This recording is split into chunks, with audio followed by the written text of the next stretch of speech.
শীতকালীন আগাম সবজি সরবরাহ বাড়ায় প্রতি সপ্তাহে কমছে দাম। এ নিয়ে আরো বিস্তারিত জানাতে পটুয়াখালীর কলাপাড়ার পাখি মারাই কৃষকদের পাইকারি সবজি বাজার থেকে যুক্ত হয়েছেন সহকর্মী জসিম পারভেজ। পারভেজ, জানাবেন বাজারে শীতকালীন সবজির সরবরাহ কেমন দেখছেন, আর সরবরাহের তুলনায় সবজির দামের পার্থক্যটা কেমন মনে হচ্ছে?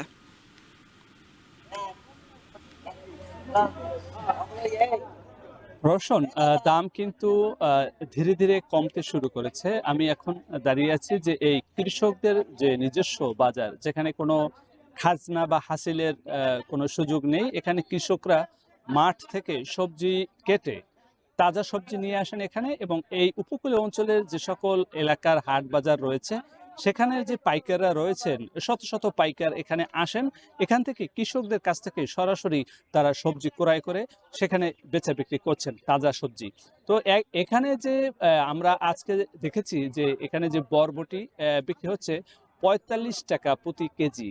এখানে গত সপ্তাহের চেয়ে এখানে কমেছে ১৫ টাকা প্রতি কেজিতে, এবং প্রতি গোটা লাউ বিক্রি হচ্ছে ৪০ টাকা, এখানে কমেছে ১৫ টাকা। এছাড়া যে মিষ্টি কুমড়া বিক্রি হচ্ছে ৪০ টাকা, এখানেও কমেছে ৫ টাকা। এছাড়া যে ভাটি শাক ৪০ টাকা বিক্রি হচ্ছে, সেটি অপরিবর্তিত অবস্থায় রয়েছে। এছাড়া যে মূলা তরকারি সেগুলো বিক্রি হচ্ছে ৪৫ টাকা, এখানে কমেছে ৫ টাকা। এছাড়া যে শিম বিক্রি হচ্ছে ১৪০ টাকা, এখানে প্রতি কেজিতে কমেছে ২০ টাকা। এছাড়া যে চিচিঙ্গা রয়েছে সেগুলো বিক্রি হচ্ছে ৪৫ থেকে ৫০ টাকা, এখানে প্রতি কেজিতে কমেছে ৫ টাকা। তবে দাম বেড়েছে, চাহিদা বেশি থাকায় দাম বেড়েছে লাল শাকের। ৫০ টাকা প্রতি কেজি লাল শাক বিক্রি হচ্ছে, এখানে বেড়েছে প্রতি কেজিতে ১০ টাকা। এছাড়া পটল বিক্রি হচ্ছে ৫৮ টাকা প্রতি কেজি, এখানে বেড়েছে ৫ টাকা প্রতি কেজিতে।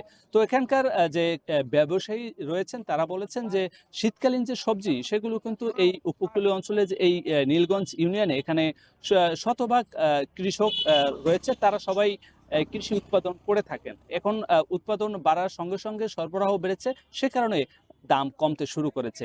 আর যে সকল সবজি সরবরাহ কম সেগুলোর দাম কিছুটা চড়া রয়েছে, এমনটি এখানকার ব্যবসায়ীরা বলেছেন। আর এখানে যে এসেছেন পাইকাররা, তারা আমাদেরকে বলেছেন যে এখানের যে সবজি, নীলগঞ্জ ইউনিয়নের যে সবজি, কৃষকদের সবজি, তাজা সবজি তারা বাজারে বিক্রি করছেন, কেননা ভোক্তাদের কাছে এই তাজা সবজির চাহিদা বেশি থাকায় এখানকার এই নীলগঞ্জ ইউনিয়নের এই কৃষকদের সবজির চাহিদা রয়েছে ভোক্তা পর্যায়ে। সে কারণেই কিন্তু পাইকাররা এখানে আসেন এবং পাইকারি দরে এখান থেকে সবজি ক্রয় করে তারা বাজারে বেচা বিক্রি করছেন।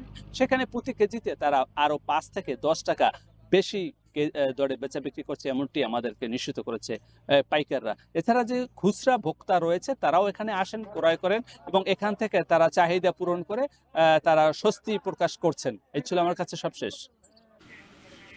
পটুয়াখালী কলাপাড়ার সবজির বাজার পরিস্থিতি জানাচ্ছিলেন জসিম পারভেজ।